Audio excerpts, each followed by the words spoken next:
सर्वप्रथम सर्वांना श्री स्वामी समर्थ. स्वामी महाराजांच्या कृपेने तुमच्या सर्व चांगल्या इच्छा पूर्ण होत ही स्वामींचरणी प्रार्थना करते आणि आजच्या व्हिडिओला सुरुवात करते. उद्या 20 ऑक्टोबर 2025 सोमवार दिवशी नरक चतुर्दशीचा दिवस आलेला आहे. दिवाळीचं पहिलं अभ्यंग स्नान आपण याच दिवसापासून सुरू करत असतो. खरं तर वसू बारसेलाच आपण लेकरा बाळांना उठणं लावून आंघोळ घालत असतो, पण शास्त्रानुसार अभ्यंग स्नान करण्याचा दिवस हा नरक चतुर्दशीचाच असतो.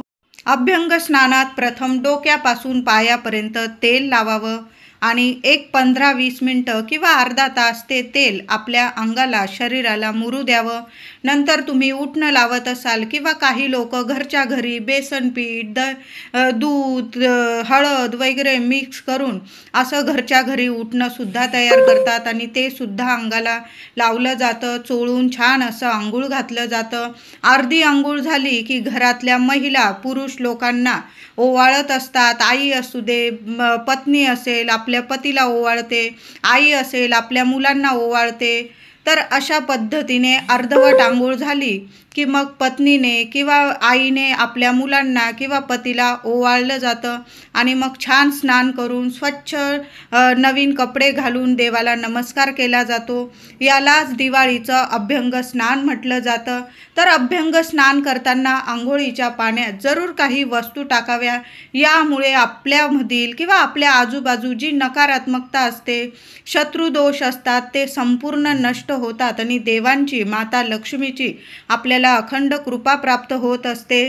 त्याचबरोबर नरक चतुर्दशीला बरेचसे लोक कारेट म्हणजे चिरोटे, बऱ्याच ठिकाणी याला वेगवेगळ्या नावाने ओळखलं जातं. या फळाला नरक चतुर्दशीच्या दिवशी आपण आपल्या उजव्या अंगठ्याने ते फळ फोडत असतो. म्हणजे आपल्यातील किंवा आपल्या आजूबाजू असणाऱ्या अहंकार रूपी नरकासुराचं एक प्रतीक म्हणून आपण या फळाला पायाखाली फोडत असतो, चिरडत असतो. म्हणून नरक चतुर्दशीला सर्वांनी लहान मुलांपासून मोठ्यांपर्यंत चिरोट, कारेट बऱ्याच ठिकाणी वेगवेगळ्या नावाने या फळाला ओळखलं जातं. हे फळ अभ्यंग स्नान झाल्या आपण जरूर उजव्या पायाच्या अंगठ्याने आपल्याला हे फळ फोडायचं आहे. तर नरक चतुर्दशीला चिबडं, चिरोटे, कारट का फोडले जातात? तर हे फळ कळवट असतं.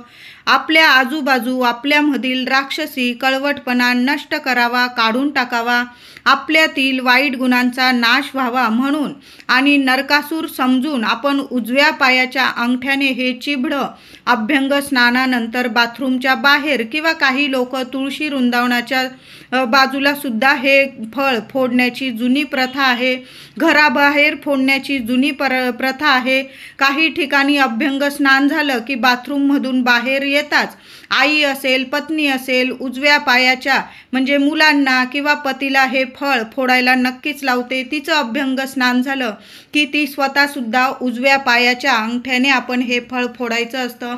असं नाही की स्त्रियांनी या पायाने आणि पुरुष दादांनी या पायाने, सर्वांनी उजव्या पायाच्या अंगठ्यानेच आपल्याला नरक चतुर्दशीला अभ्यंग स्नानानंतर चिबडं, हे कारेट, हे फळ जरूर फोडायचं आहे. अभ्यंग स्नानानंतर हे फळ फोडण्याची आपली जुनी प्रथा, परंपरा आहे. हे फळ फोडल्याने उजव्या पायाच्या अंगठ्याने हे फळ फोडल्याने आपल्या मनातील किंवा शरीरातील किंवा आजूबाजूतील नरकासुरांचा नाश होतो. म्हणून अभ्यंग स्नान झाल्यानंतर नरक चतुर्दशीच्या दिवशी अभ्यंग स्नान झाल्यानंतर चिरोट, चिबडं, कारेट बऱ्याच ठिकाणी या फळाला वेगवेगळ्या नावांनी ओळखलं जातं. तर हे फळ नक्की फोडा. लहान लेकरांकडून जरी महिलांनो, दादांनो फोडून घेतलं तरीही चालेल. नंतर ते फळ एका कागदात गुंडाळा आणि कचऱ्याच्या डब्यात टाकून द्यायचं आहे. तर 20 ऑक्टोबर 2025 सोमवार दिवशी नरक चतुर्दशी अभ्यंग स्नानाचा शुभ मुहूर्त पहाटे 5 वाजेपासून ते सूर्योदयापर्यंत म्हणजे 6:44 पर्यंत हा अभ्यंग स्नानाचा शुभ मुहूर्त आहे. लहान लेकरं असतात तर लहान लेकरांना थोडासा उशीर झाला तरी पण 7 वाजेच्या आत आपल्या घरातील अभ्यंग स्नान आपल्याला नक्कीच करून घ्यायचे आहे. महिलांनो, दादांनो, याची काळजी घ्यायची आहे की आपल्या घरातील सर्वांचे अभ्यंग स्नान हे सूर्योदयाच्या आधीच व्हायला हवे. घरात सगळीकडे दीप पंत्या लावतात, घर प्रकाशाने उजळून निघते या दिवशी. आणि मग आपण अभ्यंग स्नान करत असतो. या दिवशी नरक चतुर्दशीच्या दिवशी जी व्यक्ती उशिरा उठेल तो नरकात जातो अशी समजूत आहे, असं शास्त्रात म्हटलेलं आहे. म्हणून नरक चतुर्दशीच्या दिवशी सर्वांनी लवकर उठावं आणि ब्रह्ममुहूर्तावर किंवा सूर्योदयाच्या आत अभ्यंग स्नान जरूर करावं. तर नरक चतुर्दशीला आपण उटणे लावून आंघोळ करतो. उटण्याचे काय महत्त्व आहे? तर मनुष्य आहे आपण, सर्वच मनुष्य कोणत्या ना कोणत्या प्रकारे आपल्या जीवनात नरकवास भोगतच असतो. कोणाच्या घरात आजाराचा नरक, तर कोणाच्या घरात कटकटीचा नरक, आर्थिक नरक, या प्रकारचे अन्य नरक मनुष्य भोगतच असतो. या दिवशी जर आपण उटणे लावून स्नान केले तर आपल्या शरीरावर चढलेल्या नरकाचा गंज निघून जातो. आपले मन, आत्मा, शरीर हे पवित्र होते आणि जिथे पवित्रता असते तेथे परमेश्वर वास करत असतो. म्हणून उटणं लावून या दिवशी अभ्यंग स्नानाला खूप महत्त्व आहे. वर्षातलं हे सर्वात मोठं अभ्यंग स्नान असतं दिवाळीचं. आणि मग आपण लक्ष्मीपूजनाला सुरुवात करत असतो. उठणे या शब्दाचा अर्थ म्हणजे उठणे, म्हणजे उठा, जागे व्हा. आपले मन, आत्मा, शरीर एवढं पवित्र करा की प्रत्यक्ष आपल्या स्वामींनी, प्रत्यक्ष परमेश्वराने त्यात वास केला पाहिजे. म्हणून उठणं लावून अभ्यंग स्नान सूर्योदयाच्या आधी करणं नरक चतुर्दशीला खूप महत्त्वाचं आहे. नरक चतुर्दशीच्या दिवशी श्रीकृष्णाने नरक चतुर्दशीला 16,000 स्त्रियांची बंदिवासातून मुक्तता केली. म्हणजे नरकासूर या राक्षसापासून 16,000 स्त्रियांची बंदिवासातून मुक्तता केली आणि राजधानीत घेऊन आले. राजधानीत त्या स्त्रिया परत आल्या तेव्हा सर्व लोक त्या स्त्रियांकडे कुदृष्टीने, वाईट दृष्टीने बघू लागले. स्त्रियांच्या मनात आले, आमची काय चूक आहे, आमची अशी स्थिती का व्हावी, असे म्हणून त्या स्त्रियांनी आपल्या मानाखाली घातल्या.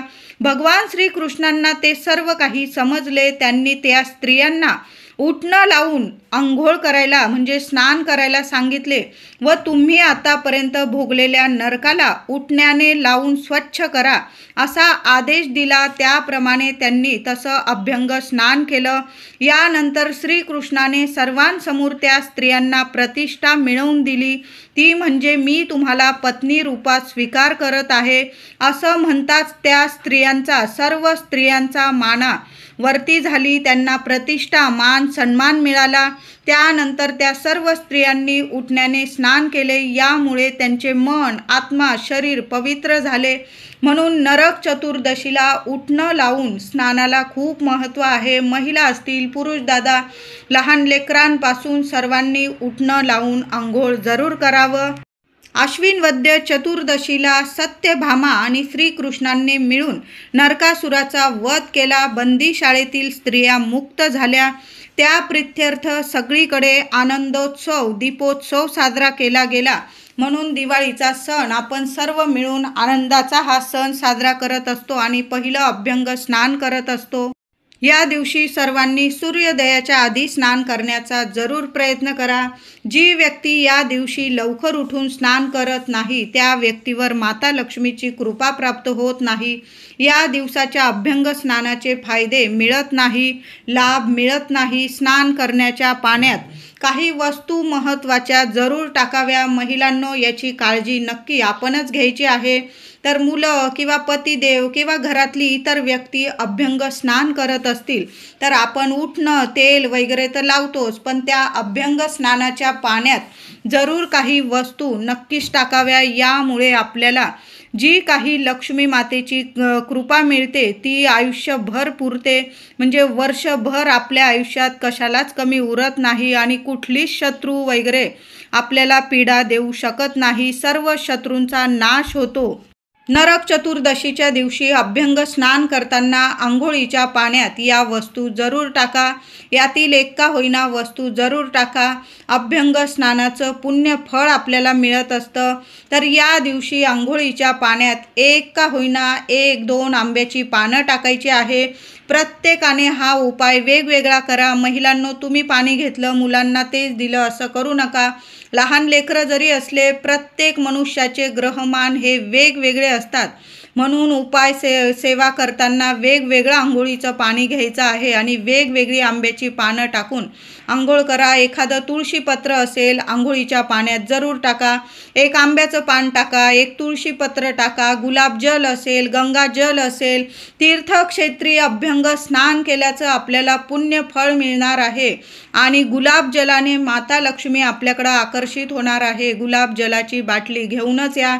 आपण जेव्हा उठणं ओलं करतो, काही ठिकाणी तेलाने उठणं ओलं केलं जातं आणि मग अंगाला लावलं जातं, काही ठिकाणी तेल लावून मालिश करतात अंगाला आणि उठणं ओलं करताना त्यात गुलाबजल म्हणजेच रोज वॉटर टाकलं जातं। तुमच्याकडे जशी पद्धत आहे तशा पद्धतीने करा, पण आंघोळीच्या पाण्यात थोडं का होईना गुलाबजल टाका, गंगाजल टाका, थोडंसं गोमूत्र असेल ते जरी टाकायचं असेल तुम्ही टाकू शकता, नसल टाकायचं चिमूटभर हळद टाका। हळद जरी उठण्यात असेल तुमच्या तरी पण चिमूटभर हळद जरूर टाका। लक्ष्मी नारायणांचं स्मरण करा, प्रार्थना करा आणि मग चिमूटभर हळद टाका। एक आंब्याचं पान, एक तुळशीपत्र, चिमूटभर हळद, गंगाजल, गुलाबजल, अभ्यंग स्नान करत आहोत महिलांनो, दादांनो। आपण दिवाळीचं सर्वात मोठं अभ्यंग स्नान, वर्षातलं सर्वात मोठं अभ्यंग स्नान, जरी वेळ लागत असेल करा, या गोष्टी जरूर करा। इतकं पुण्य फळ मिळणार आहे की वर्षभर तुमच्या आयुष्यात कशालाच कमी पडणार नाही। लक्ष्मी प्राप्तीसाठी, धनप्राप्तीसाठी, आरोग्य प्राप्तीसाठी या गोष्टी अभ्यंग स्नानात जरूर टाका।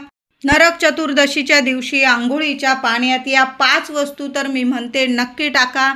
आंब्याचं पान, तुळशीचं एक पान, गंगाजल, गुलाबजल, हळद, आवळ्याचा थोडासा रस असेल तर जरूर टाका। यामुळे लक्ष्मी मातेची आणि श्रीहरी विष्णूंची कृपा आपल्याला मिळत असते। आंब्याची पानं तर शुभतेचे प्रतीक आहे। मंगल प्रसंगी आंब्याच्या पानांचे खूप महत्त्व आहे। दिवाळीला आपण तोरणं लावतो किंवा शुभ सणावाराला तोरणं लावतो। आंब्याच्या पानांशिवाय आपला सणवार पूर्ण होत नाही, आपल्या घरातील लग्न कार्यसुद्धा पूर्ण होत नाही।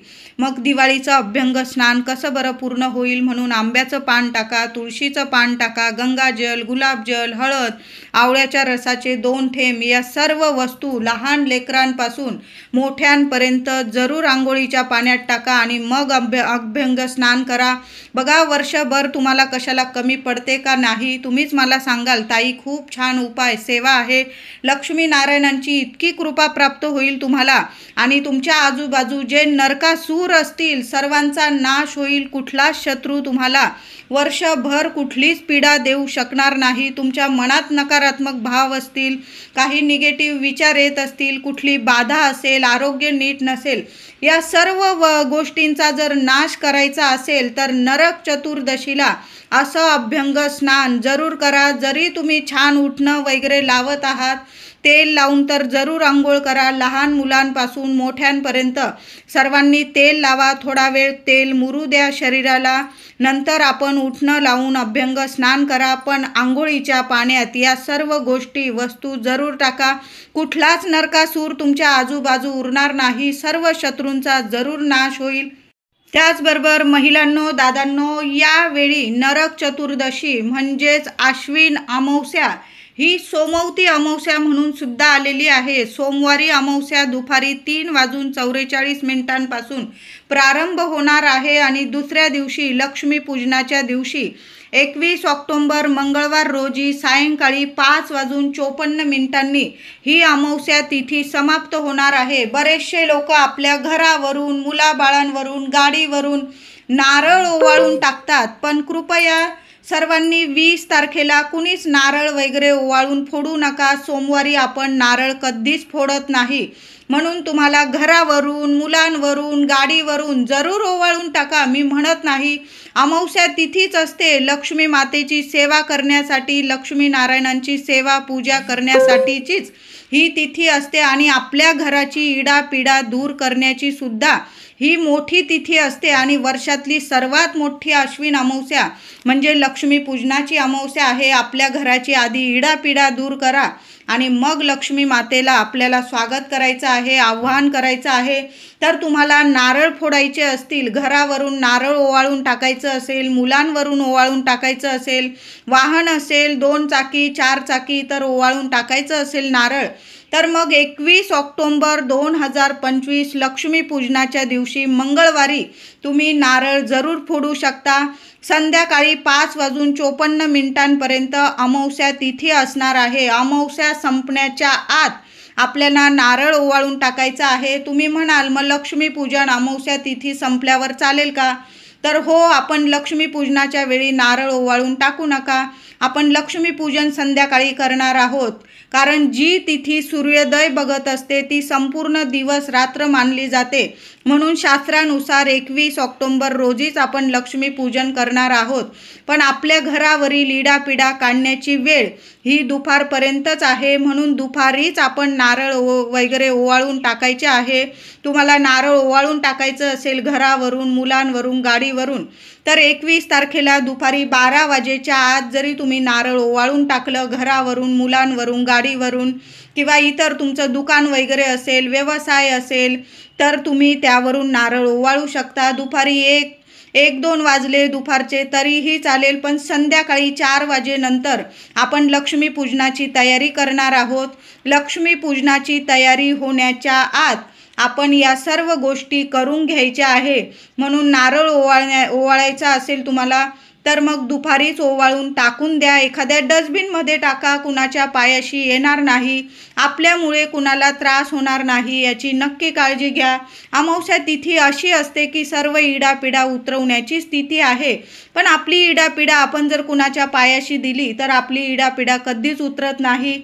म्हणून नारळ फोडा, मी म्हणत नाही फोडा, 4 रस्त्यावर वगैरे सुद्धा लोक नारळ टाकतात, पण एखाद्या कोपऱ्यात टाका। लहान लेकरं वगैरे ये जाय करतात, आपण येतो जातो, कुणाच्या पायाशी येईल असं करू नका। डस्टबिनमध्ये टाका, कचऱ्यात टाका, पण नारळ जरूर ओवाळून टाका। 21 तारखेला नारळ ओवाळून टाका।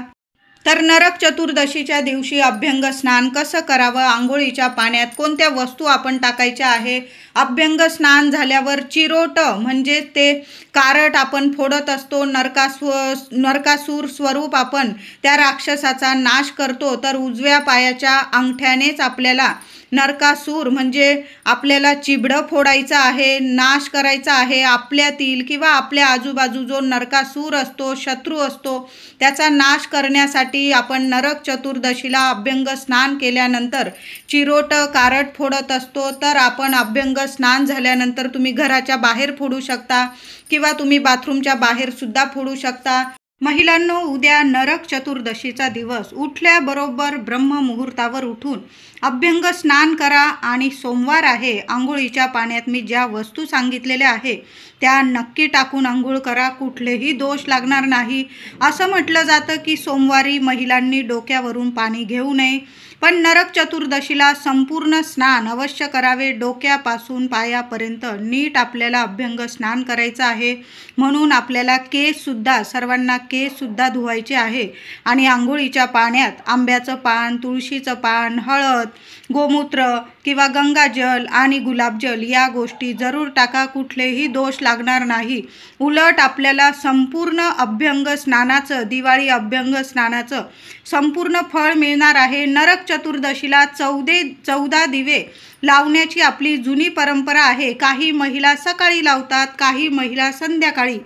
तर महिलांनो, तुमची जशी परंपरा आहे ना, काही ठिकाणी सकाळी अभ्यंग स्नान झालं की लगेच 14 दिवे सूर्योदयाच्या आधी आपल्या दाराशी किंवा सगळीकडं अगदी 14 दिव्यांनी लखलखाट केला जातो। काही महिला नरक चतुर्दशीच्या संध्याकाळी प्रदोष काळात 14 दिवे लावत असतात आणि त्यात एक चौमुखी दिवा दक्षिणेकडे यमदेवांसाठी जरूर लावा।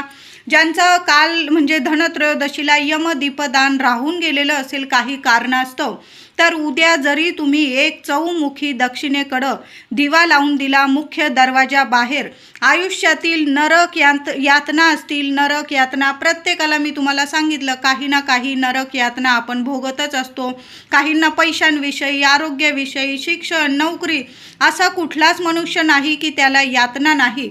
पण आपण जर अशा शुभ तिथींना काही सेवा केल्या तर खरंच नरक यातनेतून आपल्याला 99% नक्कीच आपल्याला म्हणजे मुक्तता मिळत असते। म्हणून नरक यातना संपण्यासाठी एक चौमुखी दिवा, आणि मुलांच्या अडीअडचणी असतील तर प्रत्येक आईने एक चौमुखी दिवा दक्षिणेकडं दरवाजा बाहेर, मुख्य दाराबाहेर जरूर लावायचा आहे।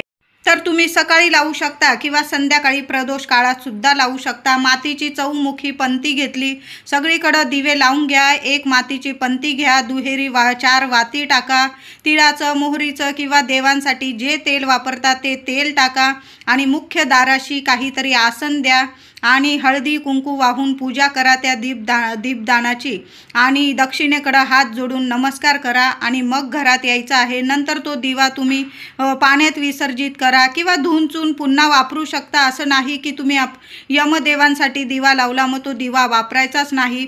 कणकेचा दिवा लावत असाल एखाद्या झाडाखाली ठेवून द्या, चिमणी पाखरं खातील, त्यांचं पोट भरेल, पितृदोषातून सुद्धा मुक्तता मिळेल म्हणून एक कणकेचा दिवा लावा किंवा चौमुखी मातीची पंती लावली चालेल, पण उद्या सकाळी किंवा संध्याकाळी। आता सकाळी लावायचा तर सूर्योदयाच्या आधी लावा आणि नाही जमलं एवढ्या सकाळी लहान लेकरं कामं बिमं असतात तर मग संध्याकाळी प्रदोष काळात जरी शांततेत लावला ना तरीही चालेल महिलांनो। पण असा एक चौमुखी दिवा उद्या नक्की लावा। धनत्रयोदशीला दीपदान राहून गेलं असेल तर उद्या जरी केलं आणि जरी काल केलं असेल तुम्ही उद्यासुद्धा करा, खूप छान अनुभव येतील तुम्हाला। जे काही घरात अडीअडचणी असतील, काही यातना असेल, त्रास असेल, कुणालाच सांगता येत नाही अशा अडीअडचणीसुद्धा बऱ्याच लोकांना असतात, तर उद्या नरक चतुर्दशीला असा एक दिवा जरूर लावून द्या। घरात सगळीकडं लखलखाट करा। त्याचबरोबर नरक चतुर्दशीला म्हणजे सोमवती अमावस्येला मी सांगितलं घरावरून एक नारळ ओवाळून टाका। सोमवारी आपण नारळ फोडत नाही। तुम्ही 21 ऑक्टोबरला मंगळवारी लक्ष्मीपूजनच्या दिवशी लक्ष्मीपूजनाची तयारी करण्याच्या आधी घरावरून, मुलांवरून, पतीवरून एक नारळ ओवाळून फेकून दिलं तरी चालेल। आता एवढे नारळ परवडत नाही, नारळ 40-50 रुपयाला एक झालेलं आहे। एक नारळ घ्या, मुख्य दरवाजावरून ओवाळून घ्या 7 वेळा श्री स्वामी समर्थ, श्री स्वामी समर्थ। वरच्या चौकटीपासून खालच्या उंबरठ्यापर्यंत नीट शांततेत ओवाळून घ्यायचं आहे।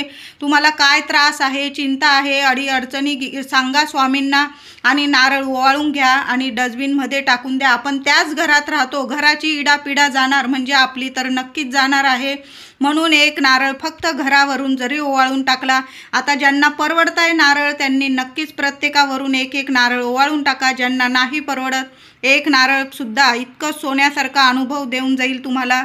त्याचबरोबर नरक चतुर्दशीला सर्व नरक यातनेतून मुक्त होण्यासाठी पिंपळाखाली सुद्धा दिवा लावायचा आहे।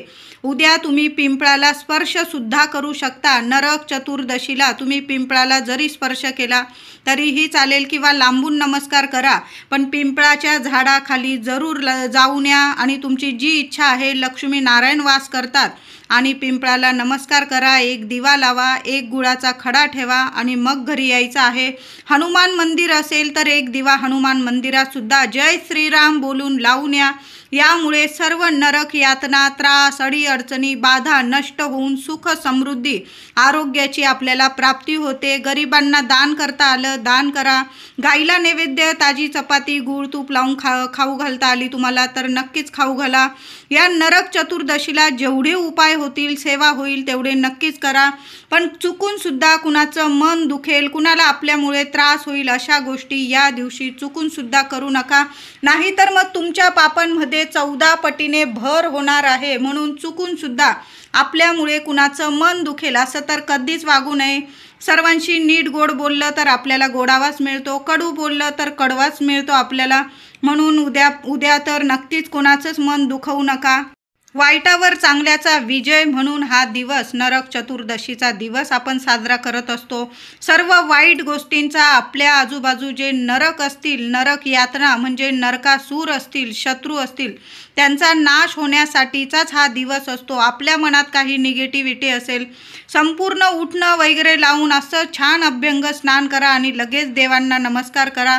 सर्व निगेटिव्हिटी तुमच्या आतमध्ये असेल, बाहेर असेल, संपून जाईल आणि देवी लक्ष्मीचा आशीर्वाद मिळेल।